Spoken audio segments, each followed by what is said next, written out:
Hello.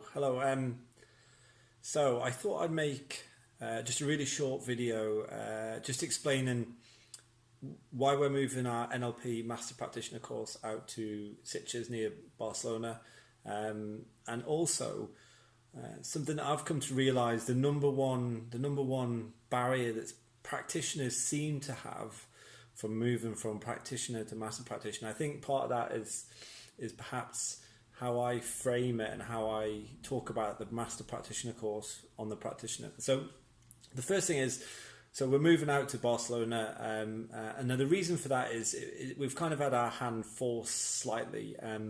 Obviously, we run most of our courses at Lillyshaw, all our practitioner courses and all of our master practitioner courses that have in the past we've run there.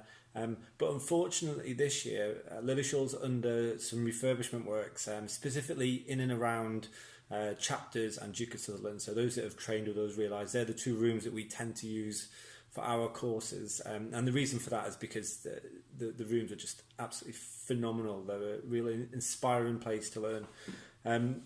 Now, unfortunately, that leaves very few options at Lillyshaw, and rather than do it in one of the kind of just the generic type classrooms, we've took the big jump on saying, well, if we're gonna move it away from Lillyshaw, let's go somewhere where it's going to be absolutely jaw dropping, and I think we found that in the villa in Sitges. It is unbelievable. It's an unbelievable villa.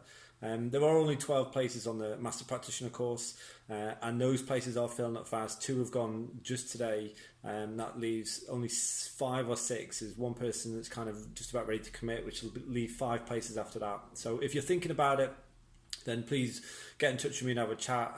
I have been chatting to people for the last week or two, answering a lot of questions. So the next thing is, one of the things I've noticed, both in the first 2 master practitioner courses that we ran at Lillyshaw, and also this one that we're now looking to do, is that there seems to be a sort of a barrier from people going from practitioner to master practitioner. And the only way I can describe it, it seems to be like when people are planning to have a baby, and there's never a right time, and people are, oh well, I'm not quite ready. I don't know if I have the skills or the knowledge. It's such a big jump.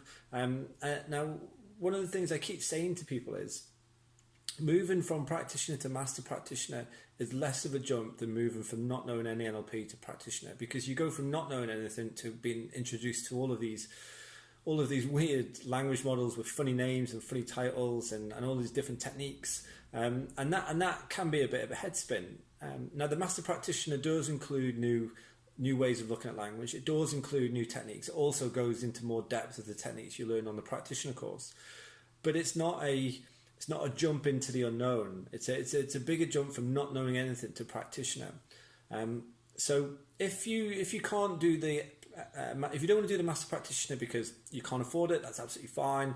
If you don't want to do it because the time is not right, and you haven't got time, you can't get time off work, or any of those sort of reasons, and then obviously they all make sense.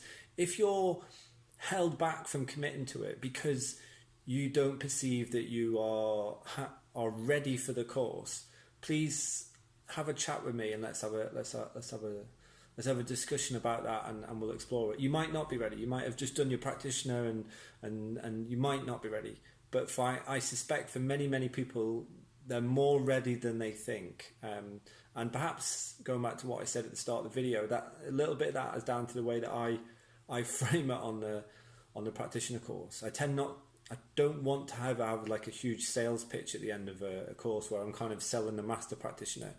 So I don't really talk about the master practitioner that much. I kind of just explain what it is and how the course is structured and some of the things that we look at. I don't go into very much detail at all, and perhaps that leaves an air of sort of mystique about it, which shouldn't be there. So if you're thinking about doing master prac, and the reason that you're not committing is because you don't think you're ready to do master prac, please give me a call, drop me a message on here, and let's organise a chat where we can discuss that and explore it.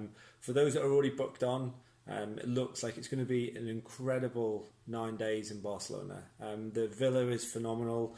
The course is getting ready now. We're prepping everything for the course, all of the student resources, the delegate resources, the folders, the books. If you're thinking about it, please get in touch, because the place, we're only doing one a year as we always do, and the places are now starting to fill up really quick, probably because it's in Barcelona maybe, but so good.